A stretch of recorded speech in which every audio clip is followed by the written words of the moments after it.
SIR form fill up যারা অনলাইনে করবেন ভাবছেন তার জন্য এই ভিডিওটি।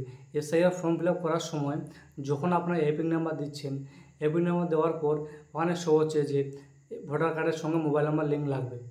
যাদের ভোটার কার্ডের সঙ্গে মোবাইল নাম্বার লিঙ্ক আছে তাদের কোনো সমস্যা নেই, যাদের লিঙ্ক নাই তাদের এই সমস্যাটা দেখা দিচ্ছে। তো ভোটার কার্ডের সঙ্গে মোবাইল নাম্বার কীভাবে লিঙ্ক করবেন? আগে কিন্তু 1 থেকে 2 মিনিটের মধ্যে ভোটার কার্ডের সঙ্গে মোবাইল নাম্বার লিঙ্ক হয়ে যাচ্ছিল, এখন কিন্তু সেটা আর হচ্ছে না। এখন আপনাকে ই-সাইনের মাধ্যমে ভোটার কার্ডের সঙ্গে মোবাইল নাম্বার লিঙ্ক করতে হচ্ছে। তো আপনি যখন ই-সাইনের মাধ্যমে ভোটার কার্ডের সঙ্গে মোবাইল নাম্বার লিঙ্ক করতে যাবেন তখন আপনাকে কিন্তু আধার ওটিপির মাধ্যমে ই-সাইনটি করতে হবে।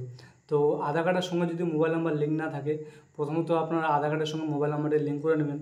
আধার কার্ডের সঙ্গে মোবাইল নাম্বার লিঙ্ক হয়ে যাওয়ার পর ই-সাইনের মাধ্যমে ভোটার কার্ডের সঙ্গে মোবাইল নাম্বারটি লিঙ্ক করতে পারবেন খুব সহজে।